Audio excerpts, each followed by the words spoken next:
नमस्कार।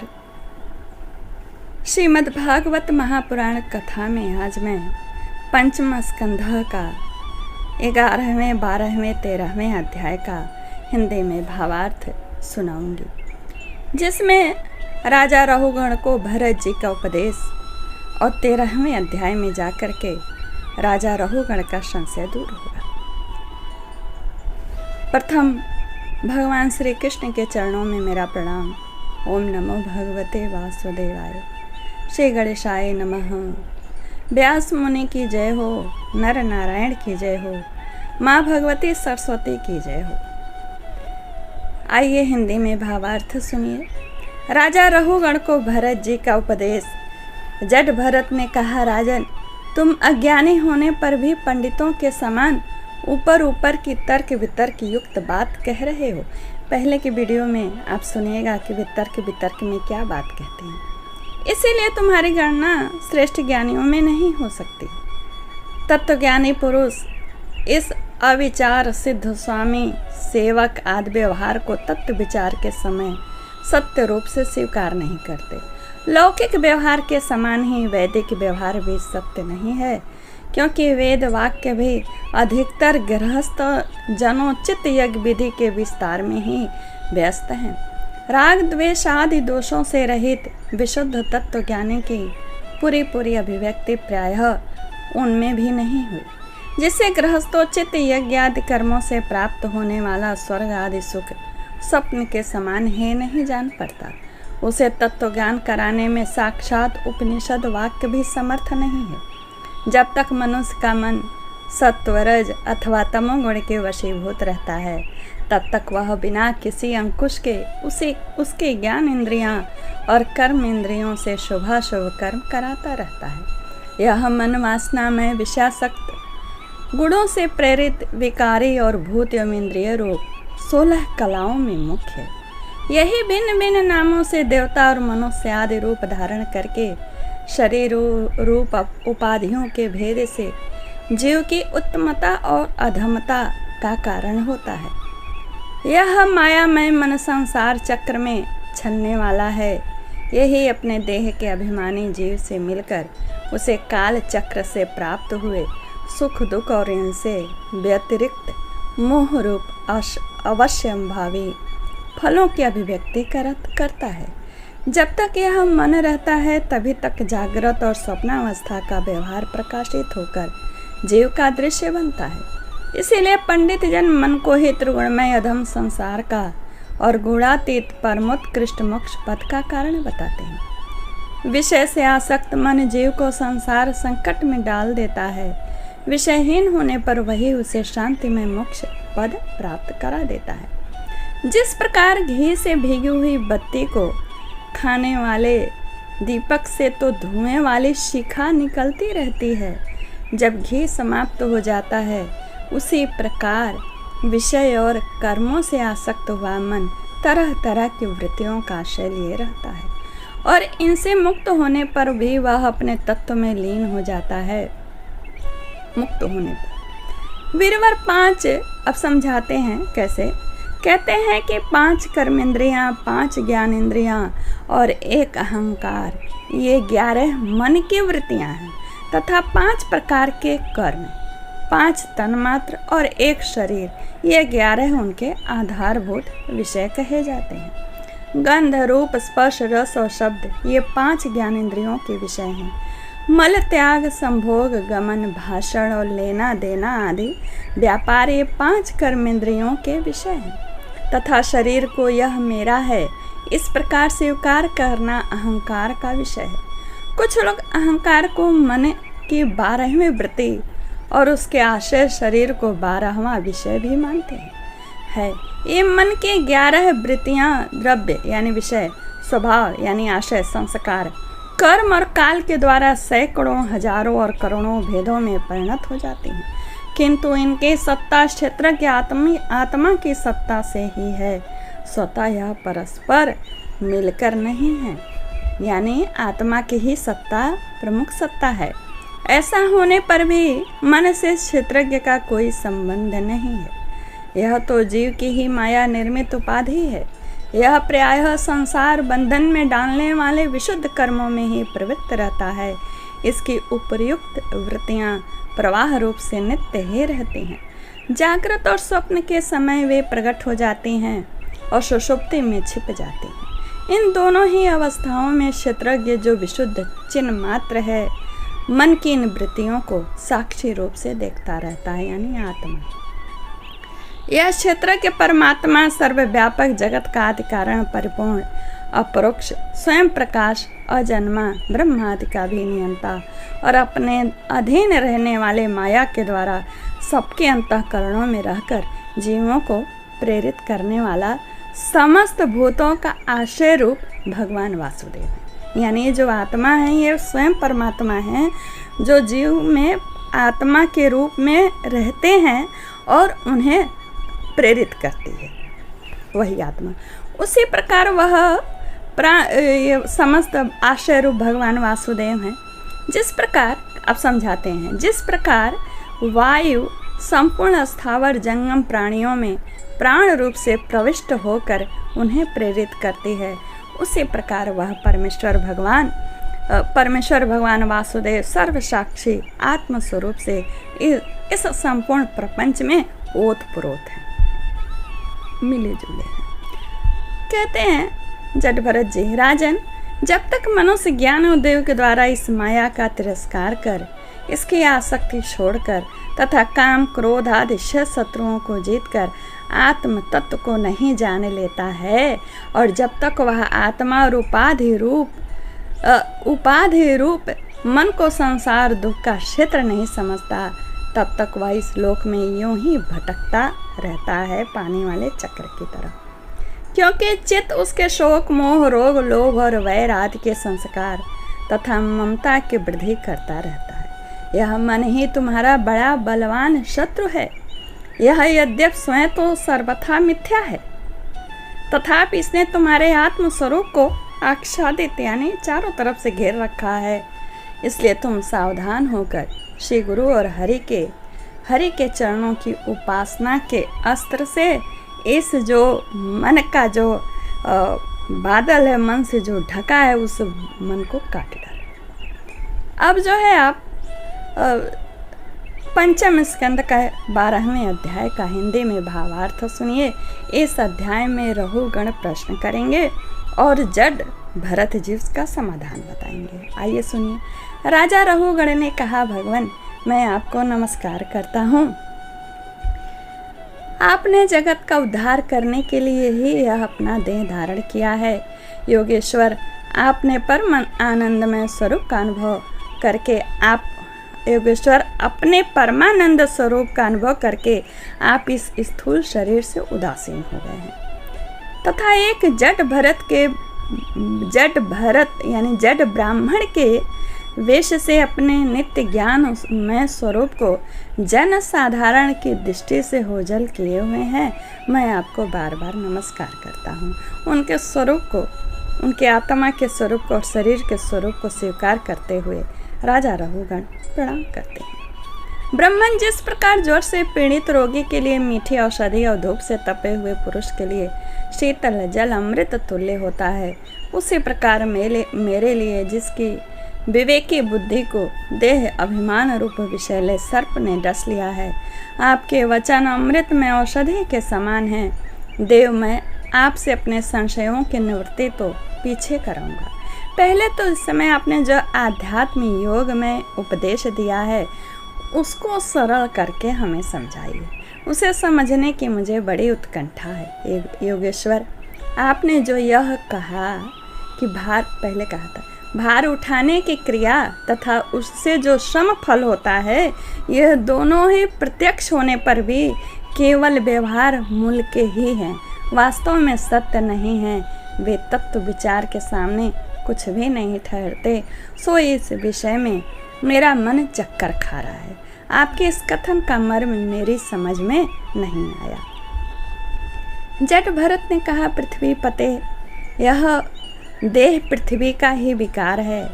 पाषाण आदि से इसका क्या भेद है, यानी पत्थर और शरीर में क्या भेद है। समझाते हैं, जब यह किसी कारण से पृथ्वी पर चलने लगता है तब उसके भारवाही आदि नाम पड़ जाते हैं। इस शरीर के 2 चरण हैं, उनके क्रमशः टखने, पिंडली, घुटने, जांघ, कमर, वृक्ष स्थल, गर्दन और कंधे आदि अंग हैं। कंधों के ऊपर लकड़ी की पालकी रखी हुई है, उसमें भी 100 वीर राज नाम का एक पार्थिव विकार है। राजा, पालकी में राजा विराजित थे ना, पिछले वीडियो में आप सुनिएगा। पिछले भी वीडियो में उन्होंने उसी पालकी में से ही, जब पालकी डगमग करने लगी थे तो प्रश्न किया था, वो बैंक कसा था, तो फिर इन्होंने कुछ कहा, फिर वो उनको ज्ञान हुआ, तो फिर उनसे उपदेश ग्रहण कर रहे। कहते हैं कि सौरवीर राज नाम का एक पार्थिव विकार है, जिसमें आत्मबुद्धि रूप अभिमान करने से मैं सिंधु देश का राजा हूँ, इस प्रबल मद से अंधे हो रहे हो, किंतु इसी से तुम्हारी श्रेष्ठता सिद्ध नहीं होती। वास्तव में तो तुम बड़े क्रूर और धृष्ट ही हो। तुमने इन बेचारे दीन दुखियों का कहारों को बेकार में पालकी में जोत रखा है, बेकार में पकड़कर बेगार में पालकी में जोत करके रखा है। फिर महापुरुषों की सभा में बढ़ चढ़कर बातें बनाते हो कि मैं लोगों की रक्षा करने वाला हूँ। यह तुम्हें शोभा नहीं देता है राजा। हम देखते हैं कि संपूर्ण चराचर भूत सर्वथा पृथ्वी से ही उत्पन्न होते हैं और पृथ्वी में ही लीन होते हैं, अतः उनके क्रिया भेद के कारण जो अलग अलग नाम पड़ गए हैं, बताओ तो इनके सिवा व्यवहार का और क्या मूल है। इस प्रकार पृथ्वी शब्द का व्यवहार भी मिथ्या ही है, वास्तविक नहीं है, क्योंकि यह अपने उपादान कारण यानी सूक्ष्म परमाणु में लीन हो जाती है, और जिनके मिलने से पृथ्वी रूप कार्य की सिद्धि होती है, वे परमाणु अविद्यावश मन से ही कल्पना किए हुए हैं। वास्तव में उन परमाणुओं की भी सत्ता नहीं है। इसी प्रकार और भी जो बहुत कुछ पतला मोटा छोटा बड़ा कार्य कारण तथा चेतन और अचेतन आदि गुणों से युक्त द्वैत प्रपंच है, उसे भी द्रव्य, स्वभाव, आयश, काल और कर्म आदि नामों वाले भगवान की माया का ही कार्य समझो। विशुद्ध परमार्थ रूप अद्वितीय तथा भीतर बाहर के भेद से रहित परिपूर्ण ज्ञान ही सत्य वस्तु है। यह सर्वांतरवर्ती और सर्वथा निर्विकार है। उसी का नाम भगवान और उसी को पंडित जन वासुदेव जी कहते हैं, यानी भगवान श्री कृष्ण। रहुगण महापुरुषों के चरणों की धूलि से अपने को नहलाए बिना केवल तप, यज्ञ आदि वैदिक कर्म, अन्नाद के दान, अतिथि सेवा, दीन सेवा आदि गृहस्थोचित धर्म अनुष्ठान, विद्याध्ययन अथवा जल, अग्नि या सूर्य की उपासना आदि किसी भी साधन से यह परमात्म ज्ञान प्राप्त नहीं हो सकता। इसका कारण यह है कि महापुरुषों के समाज में सदा पवित्र कीर्ति श्री हरि के गुणों की चर्चा होती रहती है, जिससे विषय वार्ता तो पास में ही नहीं फटकने पाती। जब भगवत कथा का नित्य प्रतिसेवन किया जाता है, तब वह मोक्ष का आकांक्षी पुरुष की शुद्ध बुद्धि को भगवान वासुदेव में वह सत्संग लगा देती है। अब यहाँ पर जट भरत जी अपने पूर्व जन्म की कथा सुनाएंगे। कहेंगे, पूर्व जन्म में मैं भरत नाम का राजा था। ऐहिक और पारलौकिक दोनों प्रकार के विषयों से विरक्त होकर भगवान की आराधना में ही लगा रहता था, तो भी एक मृग में आसक्ति हो जाने से मुझे परमार्थ से भ्रष्ट होकर अगले जन्म में मृग बनना पड़ा। किंतु भगवान श्री कृष्ण की आराधना के प्रभाव से उस मृग योनि में भी मेरी पूर्व जन्म की स्मृति लुप्त नहीं हुई। इसी से अब मैं जन संसर्ग से डर कर सर्वदा असंग भाव से गुप्त रूप से ही विचरता हूँ। सारांश यह है कि विरक्त महापुरुषों के सत्संग से प्राप्त ज्ञान रूप खड्ग के द्वारा मनुष्य के श्लोक में ही अपने मोह बंधन को काट डालना चाहिए। फिर श्री हरि की लीलाओं के कथन और श्रवण से भगवत स्मृति बनी रहने के कारण वह सुगमता से ही संसार मार्ग को पार करके भगवान को प्राप्त कर सकता है। अब 13वें अध्याय से हिंदी का भावार्थ सुनिए। भवाटवी का वर्णन और रहुगण का संशयनाश। जट भरत ने कहा, राजन, यह जीव समूह सुख रूप धन में आसक्त देश देशांतर में घूम फिरकर व्यापार करने वाले व्यापारियों के दल के समान है। इसे माया ने दुस्तर प्रवृत्त मार्ग में लगा दिया, इसीलिए इसकी दृष्टि सात्विक राजस तापस भेद से नाना प्रकार के कर्मों पर ही जाती है। इन कर्मों में भटकता भटकता यह संसार रूप जंगल में पहुंच जाता है। वहां इसे तनिक भी शांति नहीं होती। महाराज, उस जंगल में 6 डाकू हैं। इस वणिक समाज का नायक बड़ा दुष्ट है। उसके नेतृत्व में जब यह वहां पहुंचता है तब ये लुटेरे बालात इसका सब माल पत्ता लूट लेते हैं तथा भेड़िया जिस प्रकार भेड़ों के झुंड में घुसकर उन्हें खींच ले जाती है, उसी प्रकार उसके साथ रहने वाले गीदड़ ही इसे असावधान देखकर इसके धन को इधर उधर खींचने लगते हैं। ध्यान से सुनिएगा। वह जंगल बहुत सी लता घास और झाड़ झंखाड़ के कारण बहुत दुर्गम हो रहा है। उसमें तीव्र डसने वाले डांस और मच्छर इसे चैन नहीं लेने देते। वहाँ इसे कभी तो गंधर्व नगर दिखने लगता है तो कभी कभी चमचमाता हुआ अति चंचल अज्ञा बेताल आँखों के समान आ जाता है। यह बड़िक समुदाय इस वन में निवास स्थान जल और धनादि में आसक्त होकर इधर उधर भटकता रहता है। कभी बवंडर से उठी हुई धूल के द्वारा जब सारी दिशाएं धूम से आच्छादित हो जाती हैं और इसकी आँखों में भी धूल भर जाती है तो इसे दिशाओं का ज्ञान भी नहीं रहता है। कभी इसे दिखाई न देने वाले झिंगुरों का कड़ कटु शब्द सुनाई देता तो कभी उल्लुओं की बोली से इसका चित्त व्यथित हो जाता है। कभी इसे भूख सताने लगती है तो यह निंदनीय वृक्षों का सहारा टटोलने लगता है। कभी प्यास से व्याकुल होकर मृग तृष्णा की ओर दौड़ने लगता है। कभी जलहीन नदियों की ओर जाता है। कभी अन्न न मिलने पर आपस में एक दूसरे से भोजन प्राप्ति की इच्छा करता है। कभी दामन नल में घुसकर अग्नि से झुलस जाता है और कभी यक्ष लोग इसके प्राण खींचने लगते हैं तो यह खिन्न होने लगता है। कभी अपने से अधिक बलवान लोग इसका धन छीन लेते हैं तो यह दुखी होकर शोक और मोह से अचेत हो जाता है।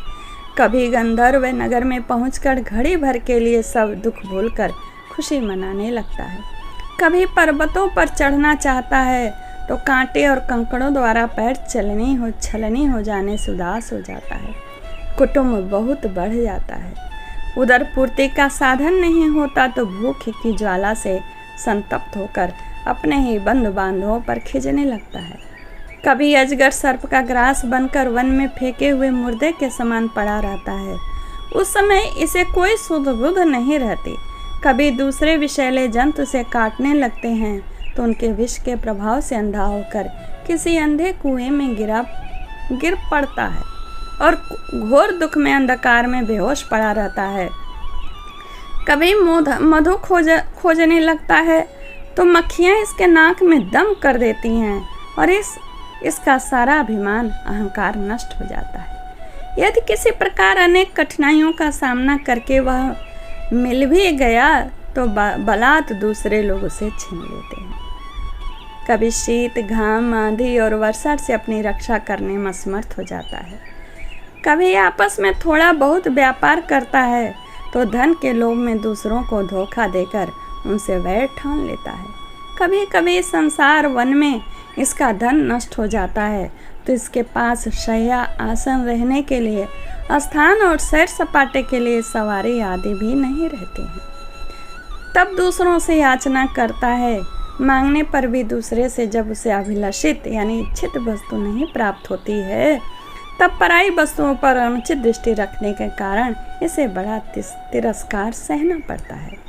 इस प्रकार व्यवहारिक संबंध के कारण एक दूसरे से द्वेष भाव बढ़ जाने पर वह वणिक समूह यानी व्यापार समूह, व्यापारी जो होते हैं उनका एक समूह चलता था पहले व्यापार करने के लिए, वह वणिक समूह आपस में विवाह आदि संबंध स्थापित करता है और फिर इस मार्ग में तरह तरह के कष्ट और धन क्षय आदि संकटों को भोगते भोगते मृतकवत हो जाता है। साथियों में से जो जो मरते जाते हैं उन्हें जहाँ तहाँ छोड़कर नवीन उत्पन्न हुओं का साथ लिए वह बनिजारों का समूह बराबर आगे ही बढ़ता रहता है। कहते हैं वीरवर, उनमें से कोई प्राणी न तो आज तक वापस लौटा है और न किसी ने इस संकटपूर्ण मार्ग को पार करके परमानंदमय योग की ही शरण ली है। इस संकटपूर्ण न ही कोई लौटा है। फिर से ध्यान से सुनिए, आज तक वापस वीरवर उनमें से कोई प्राणी न तो आज तक वापस लौटा है, न किसी ने इस संकटपूर्ण मार्ग को पार करके परमानंदमय योग की ही शरण ली है। जिन्होंने बड़े बड़े दिक्पालों को जीत लिया है, वे धीर वीर पुरुष भी पृथ्वी में यह मेरी है ऐसा अभिमान करके आपस में वैर ठान कर संग्राम भूमि में जूझ जाते हैं, तो भी उन्हें भगवान विष्णु का वह अविनाशी पद नहीं मिलता जो वैरहीन परमहंसों को प्राप्त होता है। इस भवाटवी में भटकने वाला यह बनेजारों का दल कभी किसी लता की डालियों का आश्रय लेता है और उस पर रहने वाली मधुरभाषी पक्षियों के मुंह में फंस जाता है, तो कभी सिंहों के समूह से भय मानकर बगुला कंक और गिद्धों से प्रीत करता है। जब उनसे धोखा उठाता है तब हंसों की पंक्ति में प्रवेश करना चाहता है, किंतु उसे उनका आचार नहीं सुहाता, इसलिए वानरों से मिलकर उनके जाति स्वभाव के अनुसार दाम्पत्य सुख में रत रहकर विषय भोगों से इंद्रियों को तृप्त करता रहता है और एक दूसरे का मुख देखते देखते अपने आयु की अवधि को भूल जाता है। वहाँ वृक्षों से क्रीड़ा करता हुआ पुत्र और स्त्री के स्नेह पाश में बंध जाता है। इसमें मैथुन की वासना इतनी बढ़ जाती है कि तरह तरह के दुर्व्यवहारों से दीन होने पर भी यह विवश होकर अपने बंधन को तोड़ने का साहस नहीं करता। तभी असावधानी से पर्वत की गुफा में गिरने लगता है, तो उसमें रहने वाले हाथी से डरकर किसी लता के सहारे लटका रहता है। शत्रु दमन यदि किसी प्रकार से इस आपत्ति से छुटकारा मिल जाता है तो वह फिर अपने गोल में मिल जाता है। जो मनुष्य माया की प्रेरणा से एक बार इस मार्ग में पहुंच जाता है, उसे भटकते भटकते अंत तक अपने परम पुरुषार्थ का पता नहीं लगता है। रहुगढ़, तुम भी इसी मार्ग में भटक रहे हो, इसीलिए अब प्रजा को दंड देने का कार्य छोड़कर समस्त प्राणियों के सुहृद को हो जाओ और विषयों में अनासक्त होकर भगवत सेवा से तीक्ष्ण किया हुआ ज्ञान रूप खड्ग को लेकर इस मार्ग को पार कर लो। भरत जी ने जट भरत ने जो वणिक समूह होता है उनके जीवन का वर्णन करते हुए उन्हें उपदेश दिया। रहुगढ़, राजा रहुगढ़ ने कहा, अहो समस्त योनियों में वह यह मनुष्य जन्म ही श्रेष्ठ है।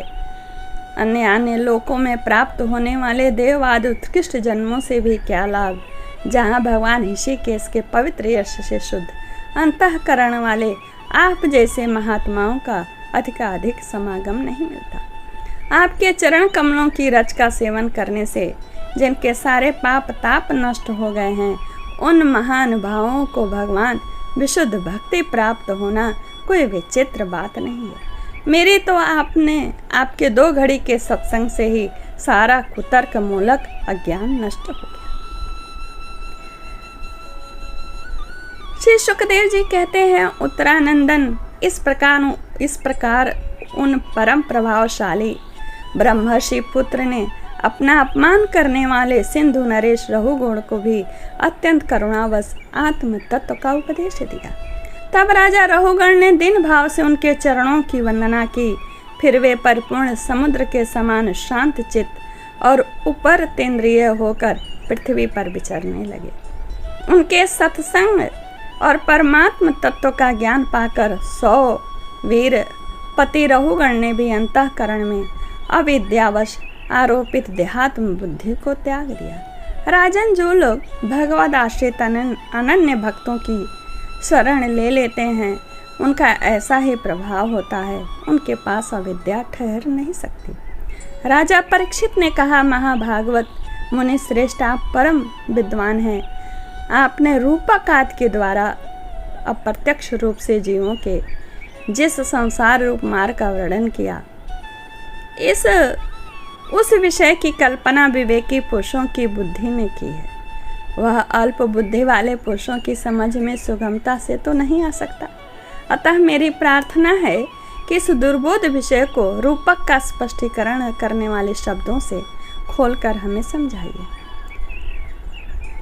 अब यहाँ पर परीक्षित जो भरत जी ने भवाटवी का स्पष्टीकरण दिया था रहुगढ़ को, सुखदेव जी उसका स्पष्टीकरण करेंगे 14वें अध्याय में। 14वें, 15वें, 16वें अध्याय का हिंदी में भावार्थ मैं अगले वीडियो में आपको सुनाऊंगी। नमस्कार, जय श्री कृष्णा। मैं सर्वथा अज्ञानी हूँ। सिर्फ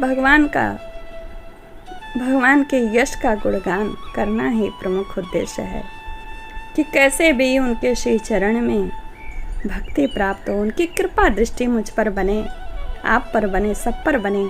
उनकी कृपा दृष्टि यदि बन गई तो क्या गृहस्थी, क्या संसार। उनके चरणों की भक्ति, उनकी कृपा दया ही प्रमुख है। भवाटवी में फिर भटकना नहीं पड़ेगा। नमस्कार, जय श्री कृष्णा। धन्यवाद। यहाँ तक जो लोग भी सुने हैं उन्हें हृदय से धन्यवाद। और उनका खुद का